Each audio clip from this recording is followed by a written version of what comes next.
Terus penyimpanan, baru penyiapan, yang ini yang keempat adalah pengiriman.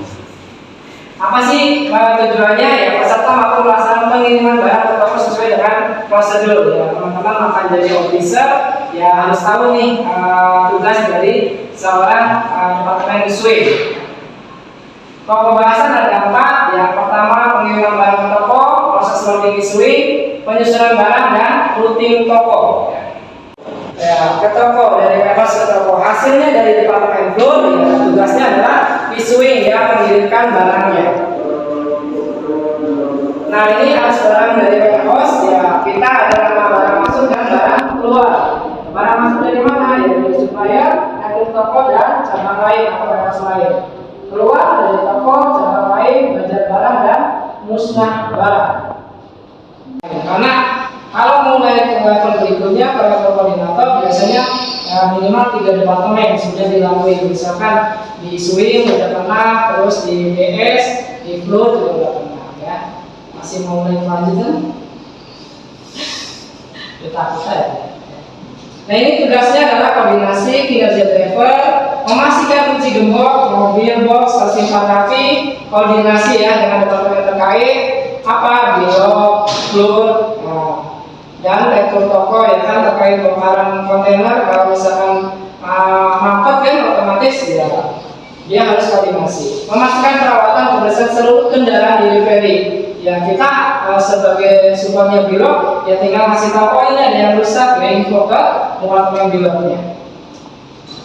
Simpan rapi dan aman ya. Seluruh kunci gembok mobil lengkap, aman, dan pengambilan saat diperlukan ya. Terus koordinasi melakukan serah terima dokumen dan administrasi, ya hasilnya ya proses delivery berlangsung lancar, dokumen lengkap dan diterima. Terus yang keempat, memastikan perawatan kebersihan seluruh kendaraan delivery sesuai dengan standar. Hasil akhirnya ya kendaraan delivery bersih dan secara servis juga dilakukan secara berkala. Ya, ini tugas dari seorang issuing officer. Nah, alurnya seperti apa sih? Ya, alur seorang proses issuing yang pertama adalah pencarian barang dikelompokkan sesuai inisial toko.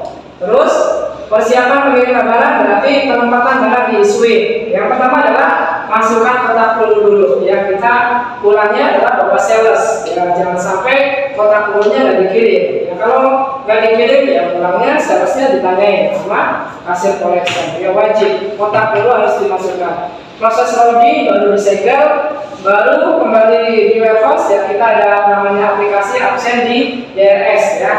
Terus pengambilan itu dan kotak dulu. Nah baru ini issuing officer menentukan toko ya. Driver menerima surat jalan, mengambil faktur ya issuing officer melakukan absen ya. Nah ini alurnya dari proses issuing. Bahwa itu kotak dulu udah ada isinya, yang buka siapa ya? Chief issuing ya. Nah ini persiapan pengiriman barang apa aja yang harus dilakukan ya. Lanjut Niki, coba dibaca. Persiapan pengiriman barang yang telah dicari picker yang sudah dipisahkan di gate conveyor sesuai inisial toko dan pintunya. Yang kedua, melakukan proses loading barang, memasukkan barang ke mobil. Yang ketiga, loading kontainer plus karton sesuai pengkolian. Yang keempat, penempatan barang di area loading yang benar. Ya, ini ya persiapan pengiriman yang dilakukan adalah ya ini grouping sesuai tokonya. Baru proses loading kontainer dulu, baru karton sesuai pengkolian, baru penataan barang yang loading dengan benar. Nah, catatan di persiapan pengiriman barang apa sih? Yang pertama adalah fungsi kontainer yang mengurangi barang rusak, memaksimalkan space pengiriman. Ya coba kalau nggak pakai kontainer ya pasti memakan space yang banyak. Mempermudah loading dan pembongkaran, mempercepat pengecekan barang di toko. Terus peranan kurir sebagai conveyor melakukan hasil pencarian di pintu-pintu pengiriman, mengenai sesuai apa enggak. Terus penurunan barang dicek driver menggunakan pengkolian, baru memasukkan retur dan kontainer kosong. Ya kontainer kosong dimasukkan buat apa ya? Buat picking lagi ya. Retur buat apa ya? Biar ya ibaratnya infonya juga jalan gitu. Dan kembali ke warehouse. Terus proses pengambilan retur toko ya pembuatan yang biasanya di tadi H-1 sebelum pengiriman datang. Dia apa ya? Never jangan lama sampai toko. Biar barang sudah siap, baru langsung dinaikkan. Serah terima diserahkan oleh warehouse dan driver. Setelah selesai, ya pihak toko wajib mengunci box truk. Ya. Jadi pas masuk ke sini ya posisinya adalah sudah dikunci. Nah, proses saat di warehouse berarti sudah datang nih mobilnya. Ya, Chow Isui membuka box dan mengambil kotak pelurunya dulu untuk diserahkan ke kasir collection. Baru driver menyerahkan retula ya. Dari toko serah terima ke driver sampai sini serah terima ke retur toko. Ya. Menyerahkan faktur retula, menyerahkan kunci mobil pada issuing officer, kontainer sama kardus, baru di retur toko ya 3 kali. Jumlah pengiriman per minggu ya. Kita cara bacanya ya. Yang pertama adalah sales toko ya, mau kirim berapa? Contoh ya, kalau Lampung ya karena memang jarang karena biaya pengirimannya, makanya dia biasanya seminggu 2 kali. Tapi kalau untuk sekarang seringnya malah dicari 1 hari ya full ya, untuk toko bijinya. Dikurangnya adalah ya prosennya aja. Kemampuan pencarian barang dan jarak toko. Ya kita lihat juga kalau misalkan secara rupiah per tokonya banyak, ya otomatis kita kurangi JBK-nya. Tapi kalau secara rupiah pikirnya kecil, ya kita fullin tokonya. Ya kemampuan bahasanya, kemampuan pencarian barang. Terus jarak tokonya juga. Nah, proses loading oleh issuing gimana? Ya ini menyiapkan kontainer gas yang ditata. Hal yang perlu diperhatikan pada saat loading barang ya, jangan dilempar dan dibanting ya, jangan sampai kita udah ngirim barang sampai toko kondisinya rusak ya, akhirnya ya akan minta lagi tokonya. Barang berat disusun paling bawah ya, beras, aqua itu harus di bawah. Barang rawan rusak juga disusun di atas. Terus ya walaupun kita benar-benar memaksimalkan ruang mobil, ya harap jangan memaksakan ruang yang ada jika memang kondisi dalam mobil box penuh. Nah ini proses loading barang, chip option mengambil kotak peluru, kunci mobil box akan di-loading di kunci mobil box yang akan di-loading di ruang kotak peluru ya, dimasukin. Terus memasukkan kotak peluru di mobil box sesuai settingan toko. Ya kan dia ada urutannya ya, yang paling depan, tengah, belakang. Terus setup portfolio, isi kontainer. Selain kontainer gas ada yang harus diikut sertakan ya manual dan alokasi. Kalau yang sekarang kalau di toko Lampung ya ada namanya loading, karena memang kan jauh ya. Kalau kita kirim via pengiriman sehari sama melodinya ya nggak mungkin secara biaya ya pegang, makanya via pengiriman reguler. Proses loading barang berdasarkan daftar kodian ya ini. Barang yang akan di-loading berdasarkan nomor urut picking skala prioritas. Settingan toko yang akan di-loading sesuaikan dengan nomor truk. Yang ketiga, chip issuing meminta driver pengiriman memakai truk sesuai dengan pintu yang ditentukan ya. Cek kebersihan ya sebelum loading. Yang ditulis turun di saat driver menemukan barang, ada tanda tangan, amat dan tanggal. Ya, pintu loading dan di pengiriman. Ini yang harus diisi. Terus standar penembakan barcode kontainer ya, cetakan barcode harus jelas, tidak rusak ya teman-teman. Yang di flow ya wajib. Kalau memang barcode-nya ada yang tidak sesuai ya tinggal cetak ulang. Terus nggak boleh miring ya, kalau miring kita kebaca gate kontainernya akan ke gate reject. Tidak adanya barcode lain atau bekas sehingga tidak terjadi double barcode. Ini yang sering terjadi. Ya toko pickingan hari kemarin, tapi kebacanya apalagi gate toko hari ini nih, akhirnya salah masuk ke toko yang lain. Barcode tidak terlibat atau tergabung. Tidak ada pembanding ya kalau misalkan nggak ngecek kuliahnya. Nah, terus tidak membaca barcode-nya ya barang nyasar, penempatan kontainer tidak sesuai dengan kelompok tokonya. Akibatnya apa? Ya ini ada toko yang berkontainer dan ada toko yang kekurangan kontainer. Di loading kesulitan, misalkan alokasi nih yang masuk kan, ya karena ada alokasi ya. Penyusunan barang yang pertama masukkan koper, terus sesuai poin-poin yang ada, jangan dilempar tapi. Nah, kalau misalkan penyusunannya nggak bagus, apa dampaknya? Ya ini performanya dapat reduksi apa? Yaitu BRP atau barang rusak pengiriman.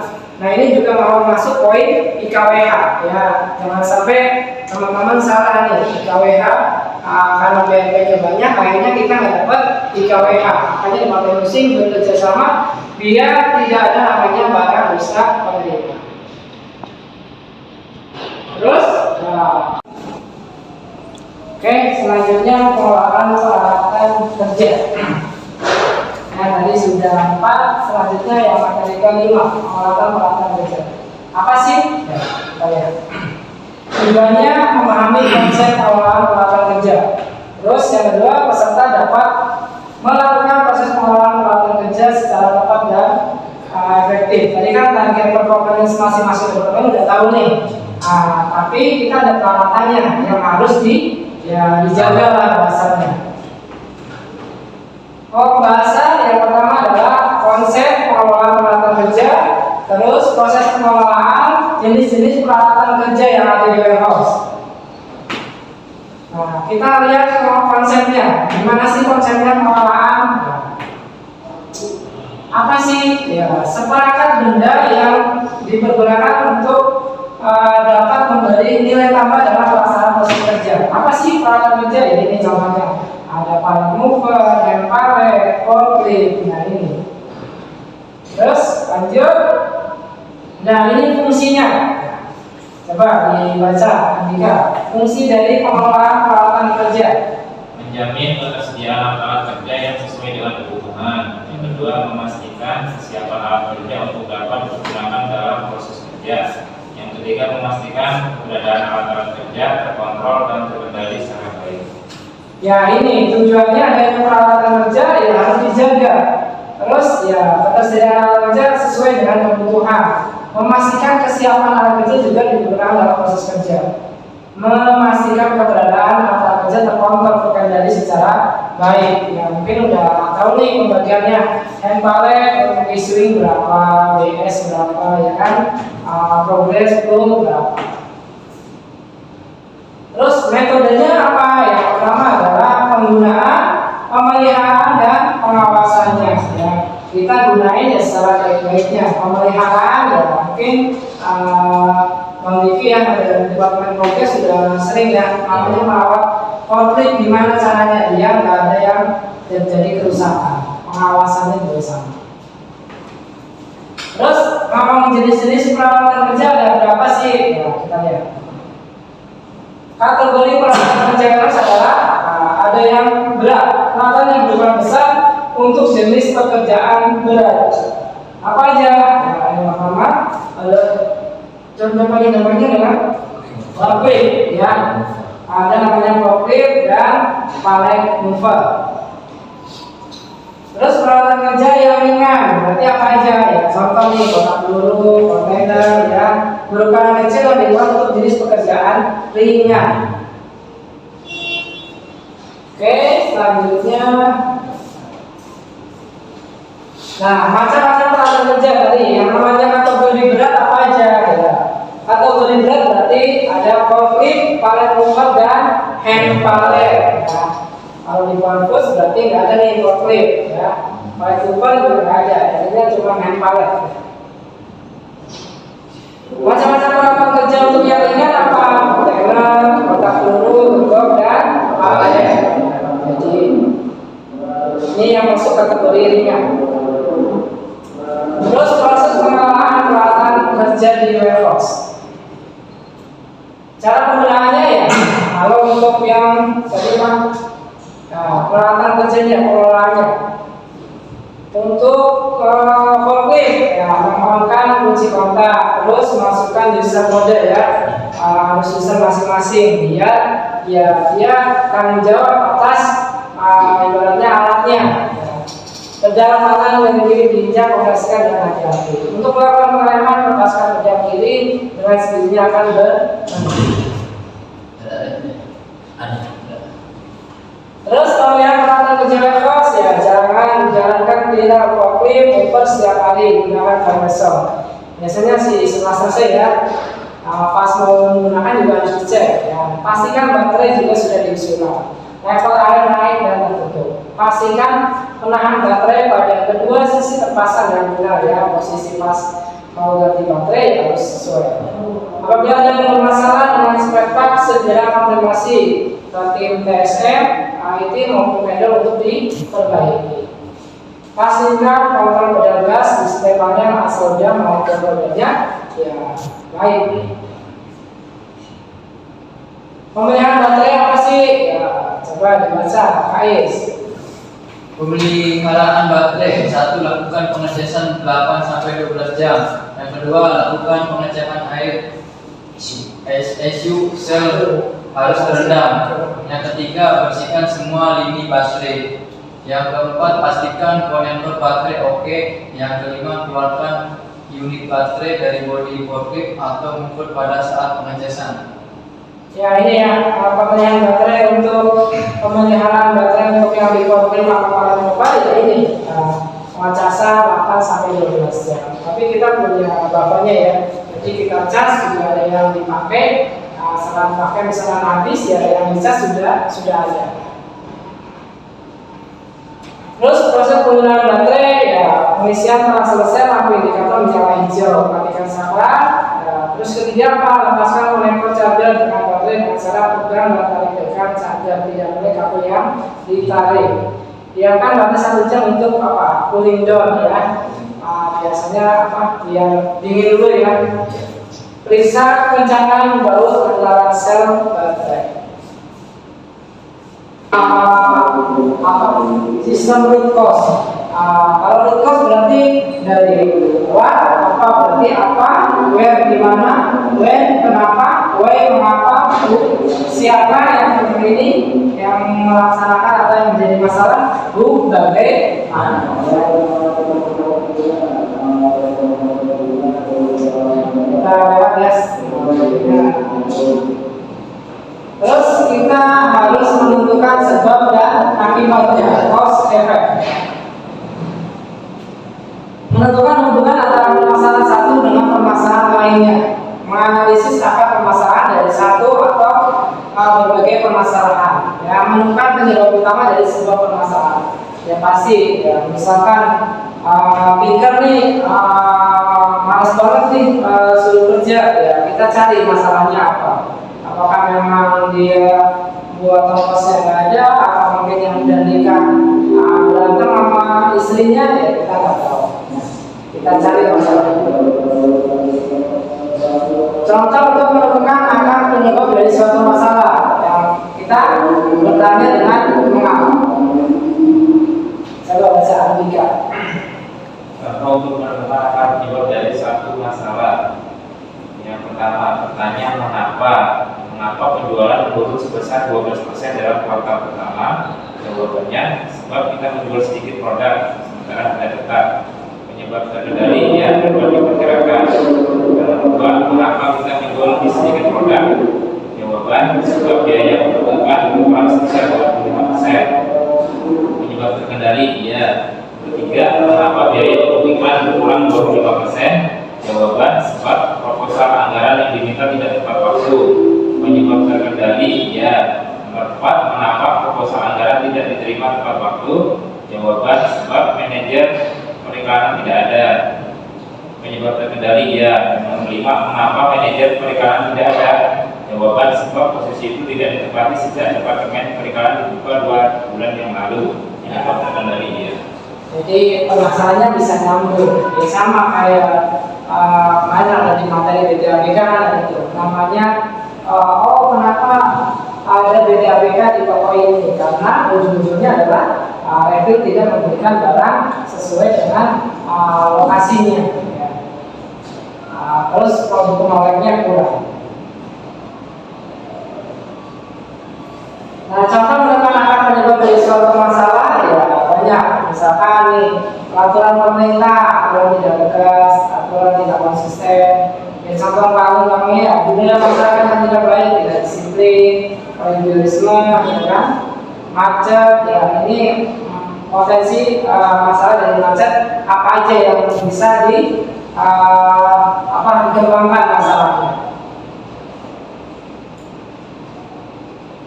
Nah, contoh menemukan akar penyebab dari suatu masalah. Yang pertama berarti kesalahan planning, penjualan turun, dana tidak realisasi, bisnis keuangan supaya tidak bayar, material tidak tersedia, sertifikat tidak tersedia, mesin breakdown, target produksi tidak dapat terpenuhi. Ini contohnya.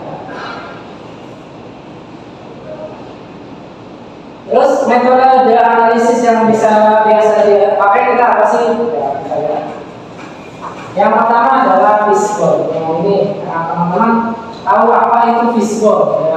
Diagram visual adalah alat yang menggambarkan sebuah cara sistematis dalam memandang berbagai dampak atau akibat dan penyebab yang membuat atau berkontribusi dalam berbagai dampak tersebut.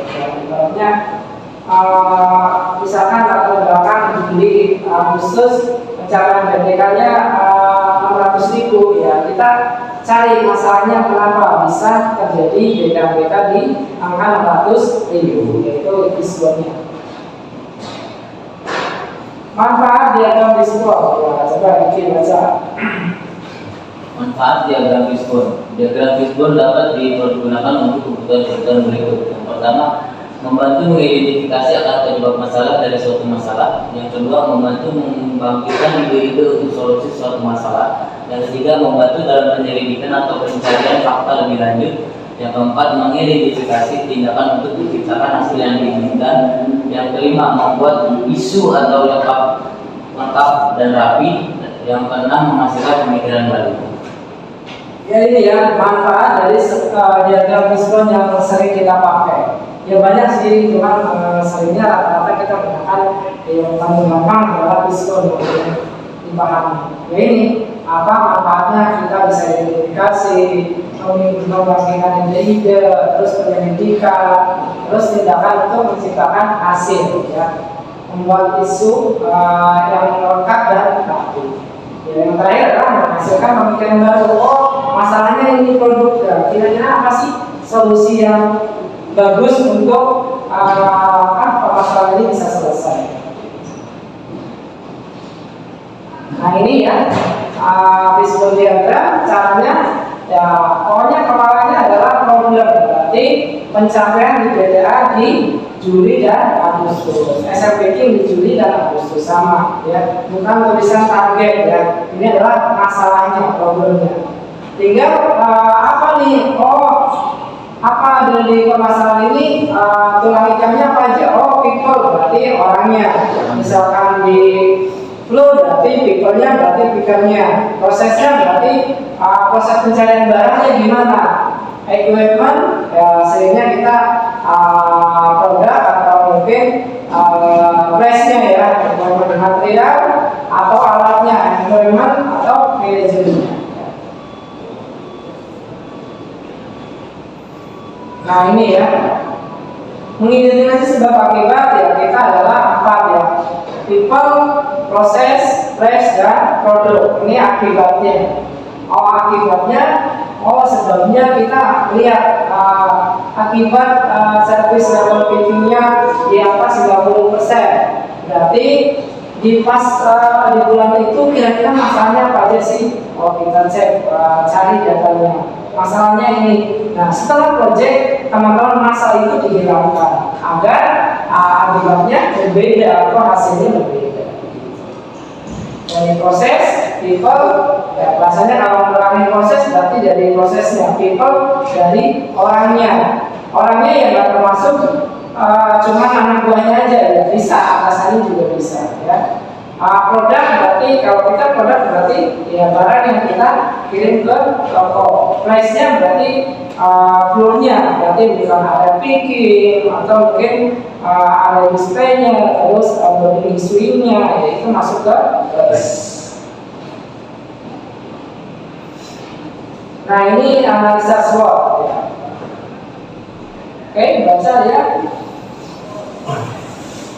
Fungsi dari yang tersebut adalah untuk menganalisa mengenai kekuatan dan kelemahan perusahaan yang dilakukan melalui telaah terhadap kondisi internal perusahaan serta analisa mengenai peluang dan ancaman yang dihadapi perusahaan yang dilakukan melalui telaah terhadap kondisi eksternal perusahaan.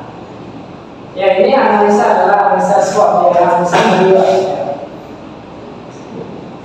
Apa sih yang perlu diperhatikan kalau SWOT? Ya ini ya, menyadari dan memberikan jawaban sesuai dengan keadaan organisasi atau perusahaan atau berarti jujur, objektif, bisa melihat secara netral, tidak ada rasa kemampuan organisasi sendiri. Ya.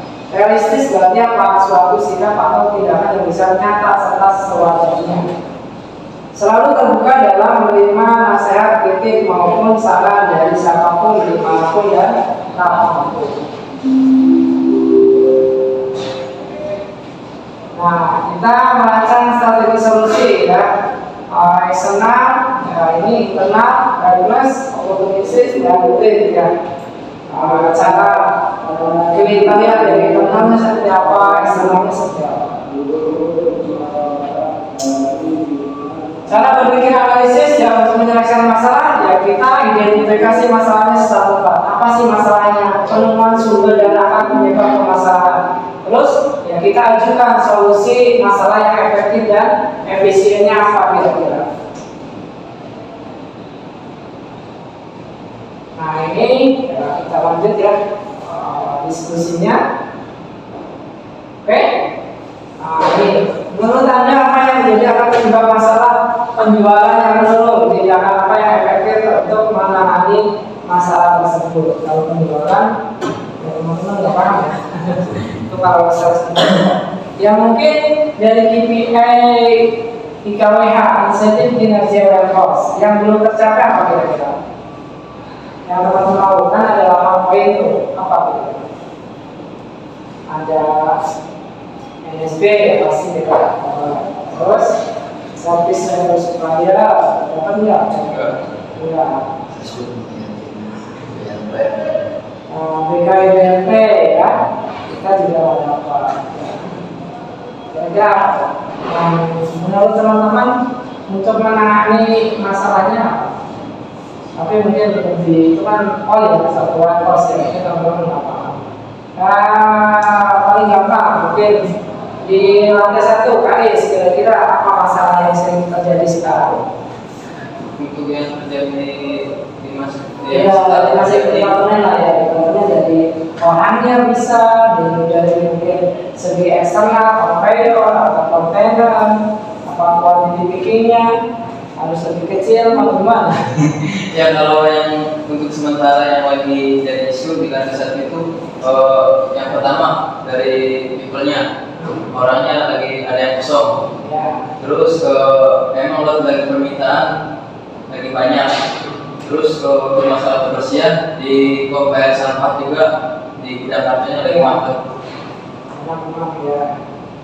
Kalau untuk anak baru ya solusinya udah dikasih, kemungkinan hari Senin udah ada training. Kalau memang ke ACC ya kemungkinan di hari Jumat kita ada DMC dan DP atau tanda kontrak ya bisa bekerja di hari Sabtu.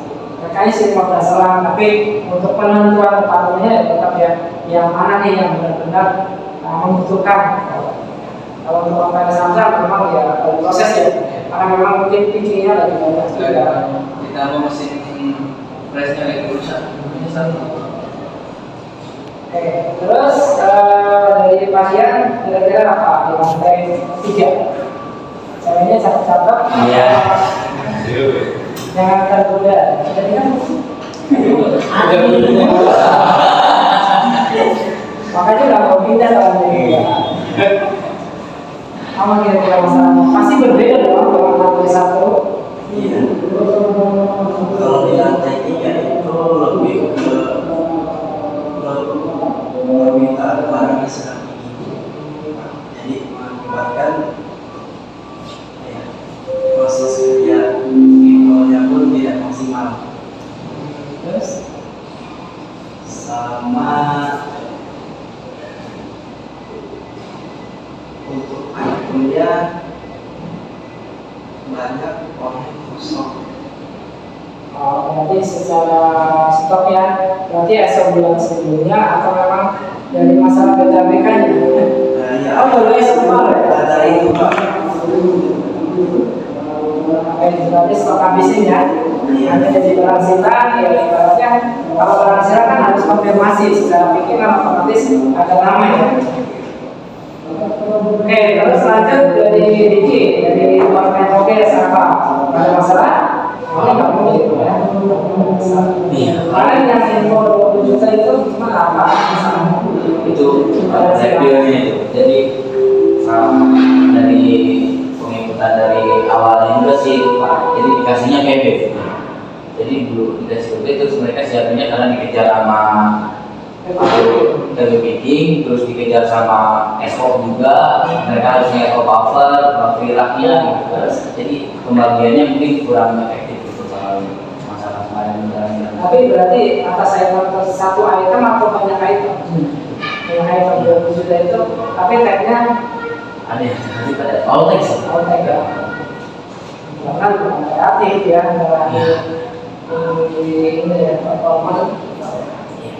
Jadi memang sih kalau di SO ya karena kerjaannya nggak fokus di review, dia mau nggak mau, tapi ya tetap harus dimonitoring ya, maupun konsumnya. Oke, kalau Pak Andika nggak ada masalah kan? Untuk masalah yang sekarang itu mau yang biasa jangan Pak ya. Kan kita bikin videonya atau backgroundnya datang, kalau di sini kan kirim ke toko. Kita harus cetak sekarang kasih ke bagian template persiapan. Terkadang template itu barang udah ada, masih belum cetak, tapi dia dikerjakan dan tidak konfirmasi ke admin. Jadi harusnya barang itu bisa dikirim ke toko, promonya udah mulai. Itemnya apa? Kayak kemarin space duri. Padahal udah siap ya. Ya, jadi kita ya Alasannya apa? alasannya ya banyak sih, mungkin pengecekannya terlalu sore, apa emang bikinannya bisa, isinya gitu. Jadi yang kalau Tapi belum jadi faktor. belum. Karena hasil kerjanya belum ya, ini Belum. kan dari pendidikan. Bisa solusinya ya bisa koordinasi ke atasan ya.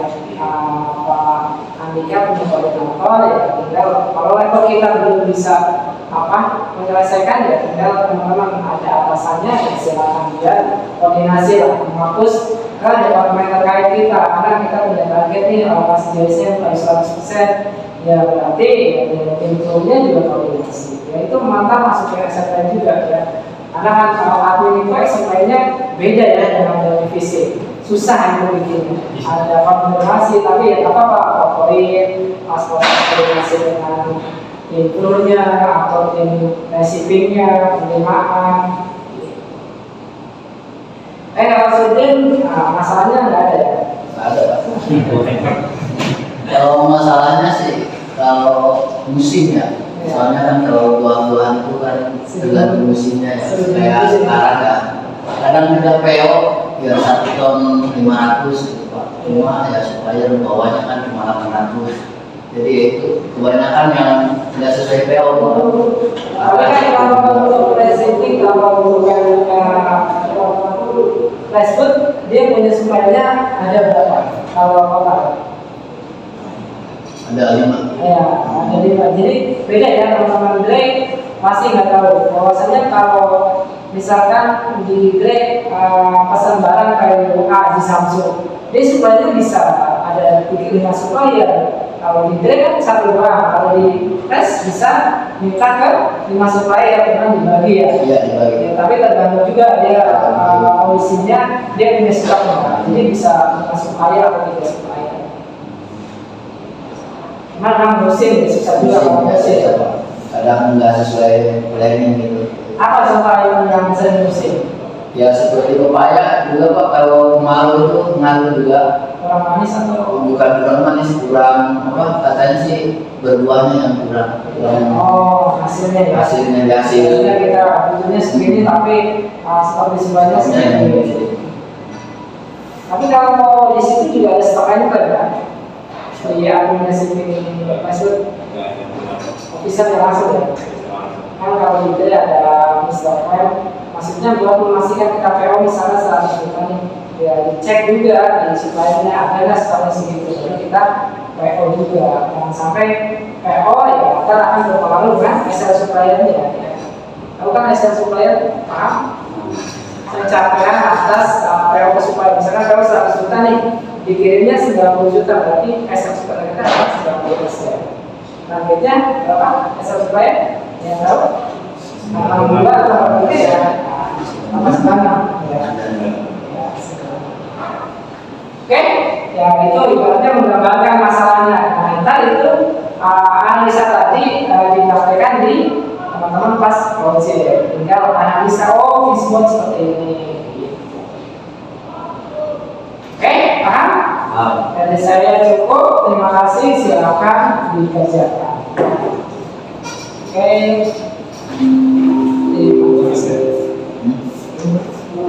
Bukan itu tadi, bukan. Periksa kencangan baut antara sel baterai. Sesudah penggunaan sama ya, mau klip, lepas konektor, ya biarkan baterai 1 jam, pasang konektor, baru periksa kencangan baut. Nah, prosedur penggunaan baterai apa? Ya, periksa kencangan baut. Nah, pastikan proses stabil berjalan dengan baik, kondisi lampu merah indikator menyala. Ya, cara pengawasan peralatan kerja. Ya, peralatan kerja harus ditempatkan pada tempat yang sudah disediakan apabila sudah tidak dipakai. Terus ya lakukan checklist. Ya, mungkin ada checklist ya kalau konflik. Ya, kalau ya, kita juga ada TSM untuk WFO sendiri juga udah khusus ya. Oke. Materi yang kelima ya, tentang peralatan kerja sudah selesai. Ada yang ditanyakan? Ada lagi? Udah paham semua ya? Karena ini pembakaran bukan ya buat ya teman-teman officer, walaupun di dalamnya teman-teman dari departemen tersebut ya minimal teman-teman kan tahu ya proses kerjanya di departemen selain departemen teman-teman. Kalau nggak ada yang tangan, silakan dikerjakan.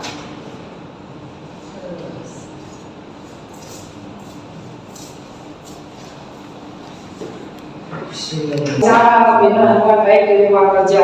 Tadi kan peralatannya yang sudah. Nah, ini ada lingkungannya, meliputi ya lingkungan kerja dan bahasanya ya hubungan dengan rekan kerjanya. Peserta mampu mengetahui 5S secara umum. Apa sih pengelolaan lingkungan? Nah, ini ya baca.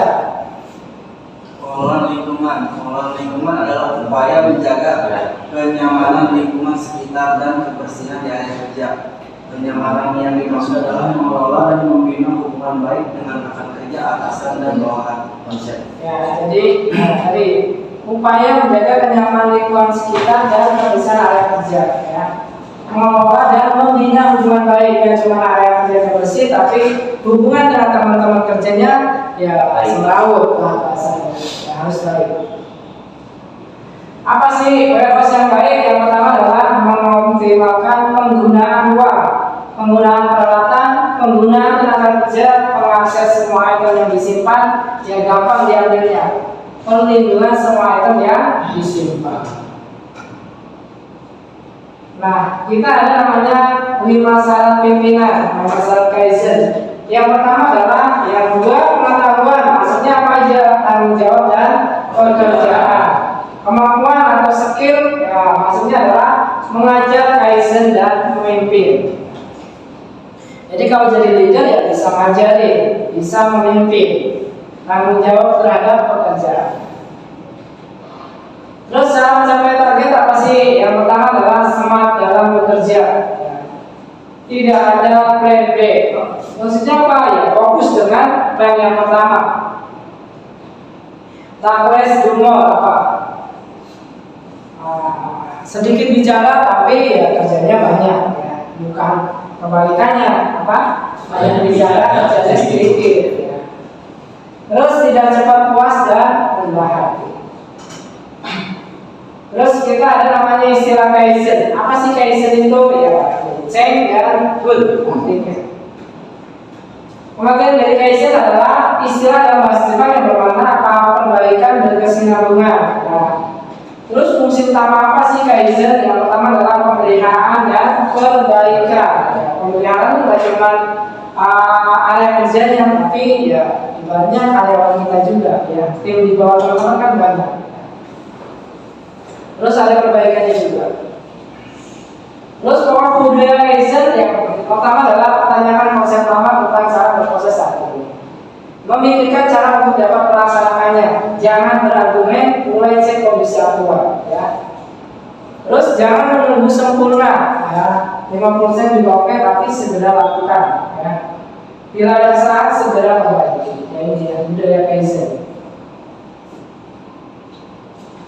Gunakan pikiran dan kreativitas. Ya, kalau tidak mengalami kesulitan, ide perbaikan tidak akan muncul. Ya, sama ya. Ya teman-teman, ya misalkan di floor, ini BDAPK naik terus nih, gimana sih caranya? Ya, cari penyebab masalahnya. Sama, barang silang juga sama. Receiving, ya Excel sultannya kecil mulu nih. Ya cari perbaikannya.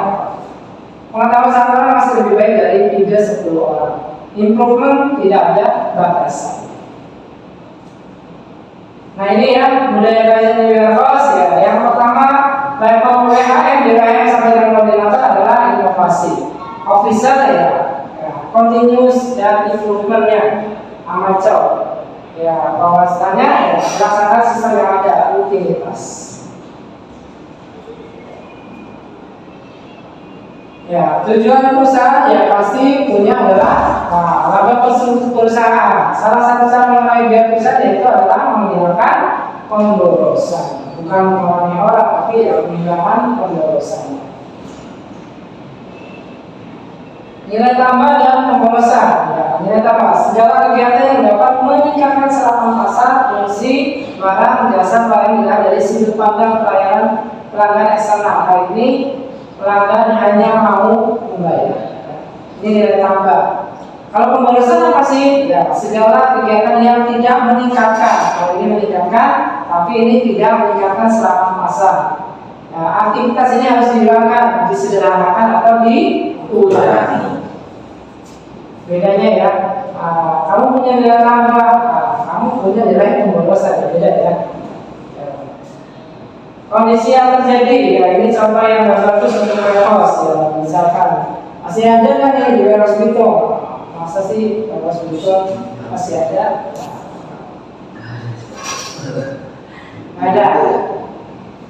Terus ya, cara membina hubungan baik di lingkungan kerja, gimana sih caranya? Yang pertama adalah mendukung rahasia saling menghargai dan saling menghormati antar rekan kerja. Ya teman-teman punya bawahan, ya paling banyak bawahannya di mana ya itu ya officer, ya di receiving sedikit, ya admin ya bawahannya ya sedikit lah kalau jadi officer. Indahnya hidup ini bila kita semua bisa saling menghormati dan saling menghargai satu sama lain. Ya.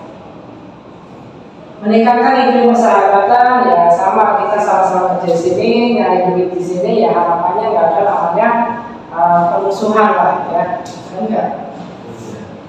Ya kita nyari sama-sama bareng ya harapannya ya kita jaga persahabatan. Ini ibaratnya kan rumah kedua ya, rumah kedua setelah keluarga. Menumbuhkan keinginan untuk membantu orang lain ya sama ya mungkin officer ya sekarang nih ada yang lagi banyak kerjaan di mana nih online ya, online lebih banyak nih butuh orang ya sama kerja sama tim. Kita bantu satu orang biar target kita juga sama bisa tercapai semua. Adanya kemauan yang kuat untuk berpartisipasi dalam tim ya. Kita kalau ngomongin tim berarti kan warehouse dia yang fresh ya digabung. Kalau memang untuk mencapai KWH kan poin fresh sama timnya juga sama, harus poinnya maksimal. Ya, itu namanya kerjasama. Menjaga kebersihan area kerja dengan cara apa sih? Ya memastikan 5R. 5R berjalan dengan baik. Apa 5R? Ya ringkas, rapi, bersih, rawat, dan rajin. Tahapan pelaksanaan 5R ya, yang pertama adalah dipaksa ya, karena dasarnya manusia itu pemalas ya. Kalau dipaksa ya susah. Terpaksa adalah terkendali dengan sistem. Bisa proses pembelajaran sampai tahu. terbiasa sikap motivasi dalam ya budaya. Ya, kita harus jadi budaya di rumahnya. Mungkin teman-teman awal-awal kebersihan ya cek lantai 1, lantai 2 ya. Dulu awal-awalnya gimana? Nggak mau kan? Nggak malas. Biasa awal-awal. Tapi kan dipaksa, udah jadi bisa ya kan, terbiasa baru jadi mudah. Dampak yang terima ya pasti memiliki produktivitas yang lebih tinggi. Ya bayangin kalau warehouse-nya berantakan ya pasti ya produktivitasnya pasti akan kecil atau rendah. Menghasilkan lebih sedikit cacat ya, nggak ada kesalahan. Mencapai sasaran yang lebih baik ya, pasti. Memiliki tempat kerja yang lebih aman dari kecelakaan. Jadi nggak ada banyak kecelakaan gara-gara ya bahasanya apa? Kesalahan dari tim warehouse-nya ada barang, minyak jatuh, ya kan? Itu kan menyebabkan kecelakaan. Oke, thank you untuk penjelasan. Oke, silakan dikerjakan.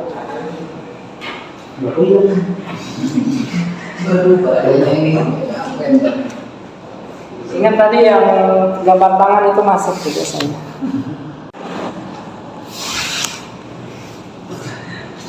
Kelima.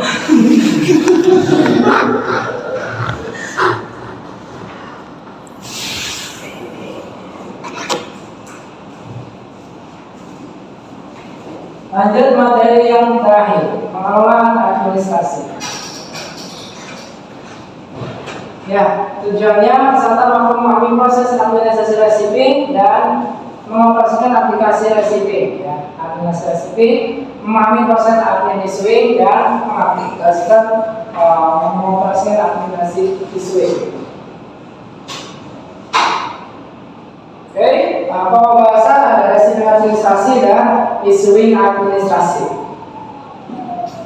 Struktur organisasi warehouse di departemen ya ini ya sekarang bisa ya warehouse administratif koordinator, di bawahnya ada issuing administrasi dan receiving administrasi, di bawahnya baru staff. Tugas tanggung jawab seorang admin apa sih? Yang pertama adalah mengontrol semua barang dagangan yang masuk maupun keluar dari warehouse. Terus melakukan proses administrasi dan analisa serta membuat laporan dan memuat informasi administrasi. Ini tugasnya admin ya. Nah, bagian apa sih departemen administrasi warehouse ya? Apa sih ini? Bagian warehouse yang bertanggung tugas untuk melakukan proses administrasi warehouse pada saat melakukan penerimaan, penyimpanan dan pembelanjaan. Terus bagaimana cara mengevaluasi, koreksi dan mengontrol proses administrasi warehouse ya? Nah, kita informasikan schedule harian, mingguan dan bulanan. Apa tujuannya dari target dan kelola manajemen ya kita lihat. Terus bagaimana cara hitungan praktis yang Anda ketahui? PKM, DSI, stok grade dan lain-lain. Terus bagaimana metode filing atau documentation dan efektif dan efisien? Kita juga ada filing administrasi ya. Dulu ada yang namanya filing, sekarang sudah ada ya. Terus sampai sejauh mana mampu mempersiapkan aplikasi DCS ya? Nah, ini Pak Andika ini yang sudah hafal ya, DCS. Di rumahnya juga sudah ada. Bisa diremot dari rumah ya. Karena administration ya ada namanya receiving dan issuing. Receiving administrasi kita bahas. Apa sih? Ya, proses harusnya berhubungan dengan supplier dalam pemasaran barang untuk warehouse guna pengelolaan kebutuhan toko. Diawali dari mana? Dari proses UPB, usulan permintaan barang. Baru dibuat ke supplier serta dilanjutkan dengan penerimaan barang dari supplier. Nah, subbagiannya apa ya? Teman-teman kan yang receiving, nggak cuma admin receiving doang, dia ada namanya stock and clear. Ya, dia nanya ke supplier stoknya ada nggak? Terus ada namanya admin receipt, terus ada namanya admin DKL yang ngurusin ya peon dari barang kirim langsung ya ke toko ya, berita yang ada di Facebook. Nah, tugas tanggung jawab seorang resipi administrator officer apa sih? Ya, silakan baca seperti ini. Tanggung jawab receiving administrasi officer. 1. Memastikan data dokumen LPP supaya faktur otoritas LPP supaya secara administrasi tidak terdapat kesalahan sehingga proses resip PO terhadap faktur efektif. 2.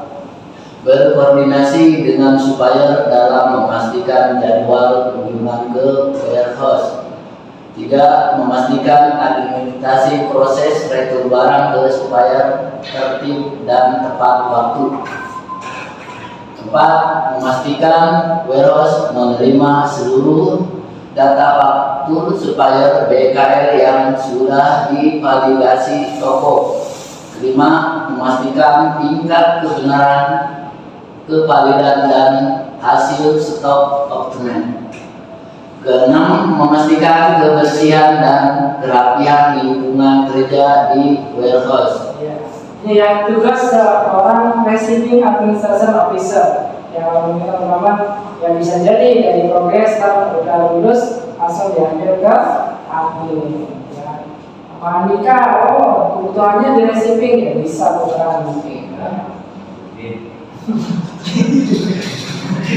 Terus kalau admin apa sih untuk admin resip dan betul ya ini ya menerima resip memang barang betul ke supplier, mengatur JWK untuk menentukan waktu PO bersama officer dan koordinator admin, melakukan cek harga diskon dari harga supplier, mencetak data penerimaan supplier ya.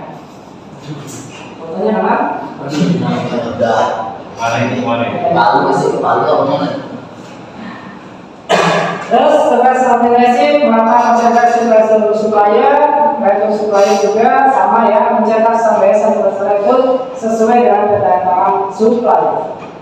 Terus monitoring pembuatan FPB, faktur atas item-item kulit, sayur roti, buah dan lain-lain ya. Roti juga sama ya.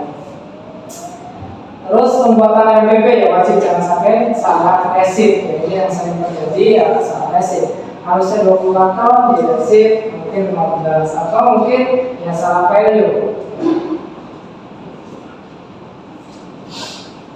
Tugas admin stok and rent ya, membuat monitoring stok, menginformasikan officer koordinator atas pengambilan target dari HO, melakukan koordinasi ke supplier apabila terjadi barang kosong ya. Tugasnya nih ya di sini siapa ya tadi ya Widya sama Jumroh ya. Kenapa sih cewek stok kalau admin stok FM biasanya cewek? Ya iyalah kan namanya sales ya, nanyain. Kalau yang nanyain Vicky ya mungkin udah dijawab ya. Iya. Ya ada itu Betul, Pak. beda lah, yang namanya sales lah bahasanya. Nanyain stoknya, kalau yang nanya didengarnya enak juga pasti akan dijawab oleh supplier ya. Tadi untuk yang materi soft skill menjadi dua materi yaitu apa dan BPH apa BPH berpikir analisis ya. Oke, materi pertama analisasi hasil kerja. Apa sih OHK itu? OHK. Tujuan pembelajarannya ya teman-teman paham mengetahui dasar orientasi hasil kerja. Ya kan teman-teman mau kerja nih ya tahu orientasi berarti kan apa yang harus dicapai ya, paham nggak? Orientasi berarti yang harus dikerjakan apa aja. Terus menetapkan target, terus mencapai target ya. Pasti di floor, di progress, di flashcode, admin ataupun receiving ya sama punya target yang harus dicapai. Terus menentukan prioritas dalam bekerja ya. Kalau ngomongin kerjaan ya pasti banyak ya. Yang bayangin kalau chip, flow, support kontainer, terus apa lagi? Buang sampah ya kan? Ya tinggal apa yang harus ditetapin. Maksudnya prioritas kerja yang duluan yang mana? Ini materi OHK ya, menetapkan prioritas. Terus memeriksa hasil pekerjaan pribadi yang monitoring dari hasil kerjanya. Prioritas kerja yang harus dicapai. Ya. Bagaimana cara untuk membuat perencanaan dalam menyusun skala prioritas? Ya ibaratnya semua kerjaan kan banyak, tapi ya, kita lihat nih yang paling penting apa dulu yang harus dikerjakan. Nah ini metrik waktu. Yang pertama adalah ini gambarannya, penting, tidak penting, mendesak dan tidak mendesak. Ini status kerjaannya, oh penting. Nah secara waktunya, oh harus hari ini, berarti maksudnya adalah penting mendesak, berarti gawat darurat, akhir tenggat waktu, hal penting yang mendadak. Terus penting tapi tidak mendesak, berarti kita buatkan rencana, kreatif, antisipasi masalah, mencari pola. Penting tapi ya ibaratnya waktunya besok nih targetnya. Terus mendesak tapi tidak penting, ya apa sih contohnya? Ya instruksi yang tidak perlu, laporan yang tidak perlu. Ya. Perusahaan email, telepon, status yang bukan prioritas. Nah, yang terakhir adalah apa sih? Ya tidak mendesak dan tidak penting, berarti nggak usah dikerjakan. Kalau memang ini waktunya santai. Hal-hal sepele yang ini adalah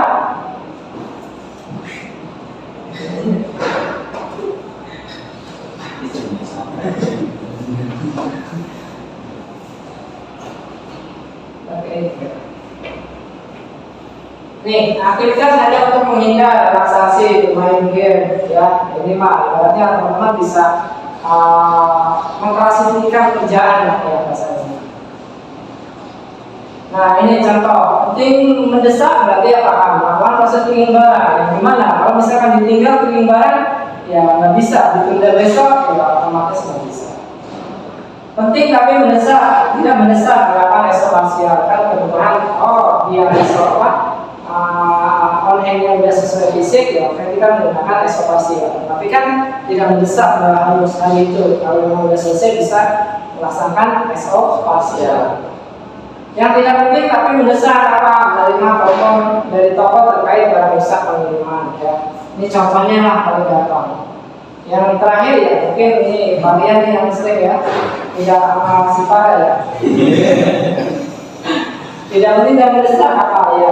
Berdosin lah ya. Tapi tetap dia mati juga sama ya. Ayo ngomongin tangganya, ngomongnya ya. Biasanya nanti utang. Lihat, sama-sama ya, nggak jauh beda ya masalahnya. Tapi kelima adalah memeriksa dan mengukur pekerjaan pribadi. Terus apakah puncaknya adalah saat ini sudah sesuai target? Jika target sudah dijalankan, bagaimana cara mengukur hasilnya? Gimana sih caranya? Ukuran pencapaian adalah ada dua, kuantitatif berarti apa? Angkanya, kualitatif berarti apa? Kualitas barangnya. Contoh kualitatif berarti kualitas barang pes yang dijual di toko bagus dan tingkat kepuasan pelanggan terhadap Alfamidi meningkat. Kuantitatif berarti BRP bulan ini menurun 50% menjadi 35%. Contoh targetnya tadi. Teman-teman kan ada yang menaikkan dan menurunkan. Kalau PKPK berarti menurunkan. Kalau Diki apa? Menaikkan. Kalau di Andika menaikkan ya. Ya. Sama. Mas Udin juga sama. Tindakan perbaikan ya, tinggal apa sih yang harus diperbaiki berdasarkan budget ini yang akan saya lakukan? Oh, yang pertama menambah. Menambah apa nih?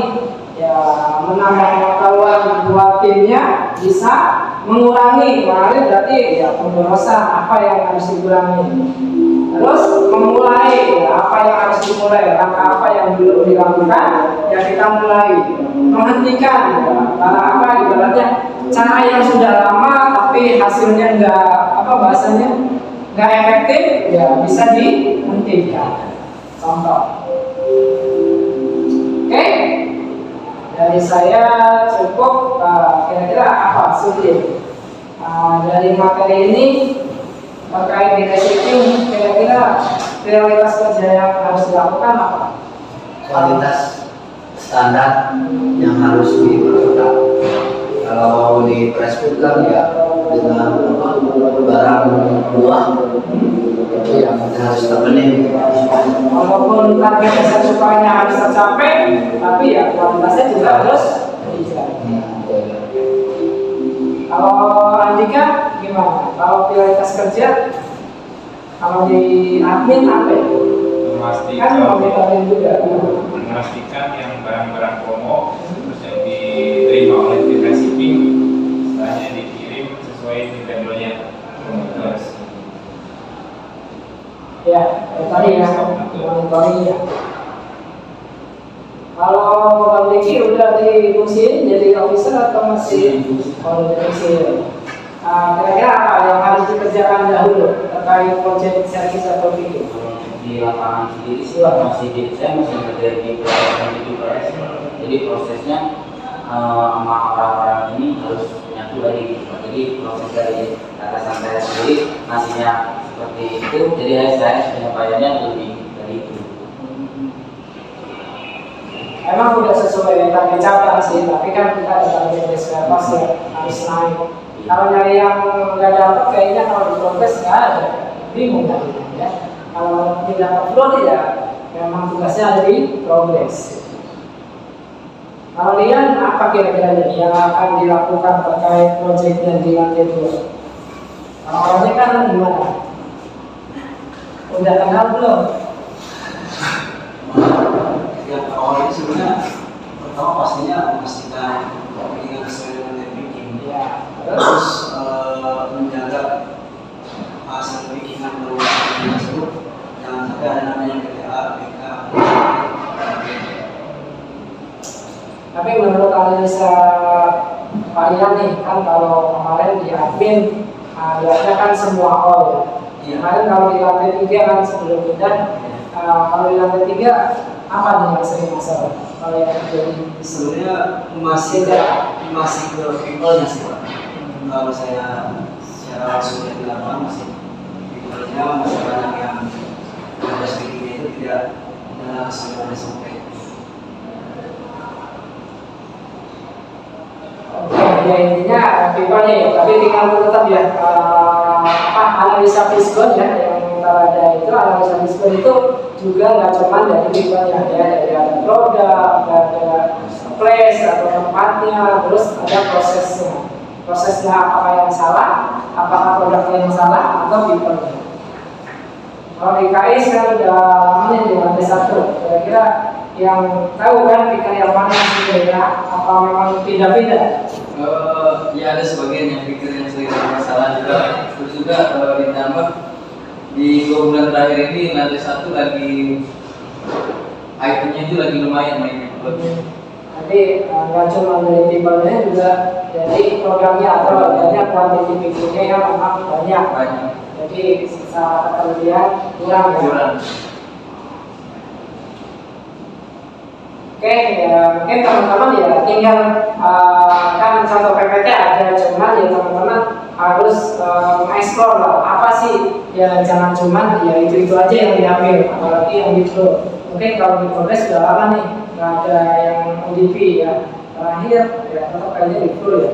Si dia juga dulu di lantai 3 kan, bukan dari itu. Yang receiving juga baru ini nih.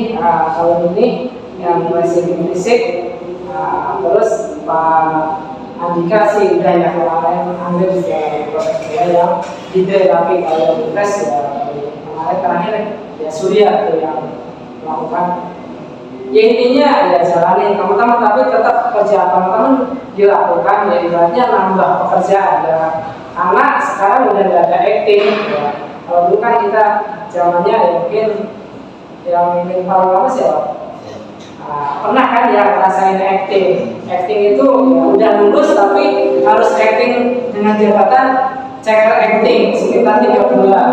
Itu bisa juga nggak menentukan apakah dia checker atau enggak, bisa diperpanjang masa itu. Kalau sekarang masa acting itu udah nggak ada, tapi ibaratnya ditarik mundur malah ya, ditarik maju lah bahasanya. Kita pas project itu ya kita udah dipusing jadi level yang akan dituju ya, jadi level officer. Jadi ya teman-teman mau nggak mau di 2 bulan ini ya 3 bulan lah dari mulai proses training, penentuan project ya semua totalnya adalah ya 3 bulan karena kan 2 bulan setelah selesai project kan seminggu baru proses review lah, antara seminggu lah. Ya intinya teman-teman ya siapkan waktunya ya. Saya paham karena teman-teman juga shift ya. Teman-teman dari atasan juga nggak mungkin hindari off ya, mau nggak mau juga teman-teman yang harus ya berkorban. Paling minim ya paling kita 2 minggu sekali lah. Karena kan mentoring 1 ya kan 2 minggu, review progress 1 bulan, mentoring kedua di minggu kedua di bulan kedua, baru terakhir review final di 2 bulan setelah project. Oke, kalau belum dijawab sih ya kita juga ya sama nggak jauh dengan event kemarin lah ya. Tahu kan ya event kemarin intermediate program, cuma kan sebulan nggak ada mentoring, nggak ada yang ngecek PPT teman-teman. Tapi kalau untuk ODP ya teman-teman projectnya PPT udah dibuat, dikoleksi sama mentornya, koordinator sama saya. Untuk review kan sama kalau dulu kan pakai koordinator doang sama saya. Tapi kalau untuk level officer reviewnya dengan manajer ya, atau Pak Bima atau Pak Adi Supriya. Karena ya dipersiapkan sih mentalnya. Kalau teman-teman udah naik level officer, masa kerjanya ya ibaratnya mentalnya sama dengan chief ya. Nah ini dibangun mentalnya. Terus ya belajar presentasi ya sama. Saya dulu ya mungkin teman-teman pernah yang melihat saya ya. Kalau presentasi ya sama, belum bisa, tapi karena terpaksa harus bisa, ya mau nggak mau, ya kan? Teman-teman juga sama. Dulu naik ke level ODP, officer, ya nggak ada namanya PPT, udah bisa tanda tangan, bisa langsung jadi ya officer. Tapi ya mulai sekarang karena dunia lingkarnya juga berkembang, mau nggak mau, di toko juga sama. Tapi kalau toko via online ya, dia PPT pakai Google Meet, online jadi toko masing-masing. Kalau warehouse ya orangnya ada, kerjanya juga ada ya, ngapain kalau online? Lebih enak offline ya. Oke, itu mungkin ada yang ditanyakan dari teman-teman untuk materi OHK. Ya intinya teman-teman tahu prioritas kerja, terus orientasi hasil kerja, pengembangannya seperti apa sih? Ya ini namanya soft skill ya. Ibaratnya nggak cuma produksi melek ya, tapi ibaratnya kecakapan untuk mengatasi masalah kerjaan seperti apa. Nah, cukup ada yang tanyakan? Paham? Ya, oke, sekarang tinggal langsung evaluasi yang dilakukan. Oke, silakan. Oke, materi yang kedua adalah berpikir analisis ya. Terkait project gimana sih cara kita berpikir analisis. Tujuan pembelajarannya adalah ya mengidentifikasi permasalahan, menganalisis hubungan permasalahan, menguraikan lebih rinci faktor-faktor penyebab permasalahan dan menggunakan metode analisis untuk menentukan solusi permasalahan. Jadi kita punya masalah ini nih, solusinya apa? Cara menguraikan masalahnya. Itu kan ada analisa Fishbone tuh, ya kan? Jadi itu caranya. Nah, bagaimana proses berpikir? Ya, ada solusi, masalah, analisa dan faktornya seperti apa. Nah, ini contoh. Bayangkan jika kamu terjebak di suatu ruangan dan harus segera melarikan diri. Namun, saat hendak melarikan diri, kamu dihadapkan dengan itu yang paling riskan. Tinggal milih yang mana. Sebenarnya ada resikonya yang harus diambil. Oke ya, nanti juga rasa apa ada kedua.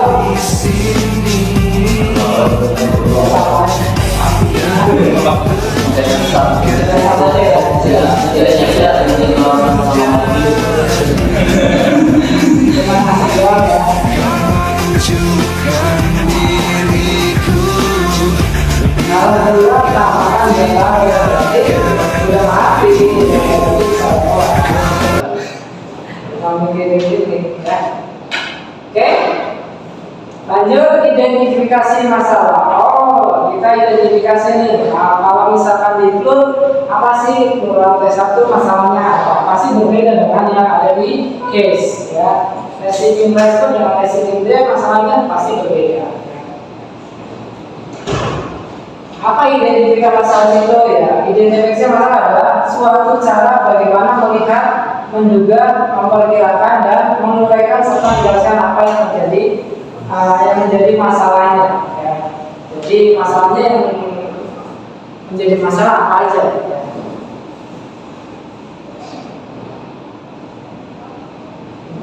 Ini juga sama.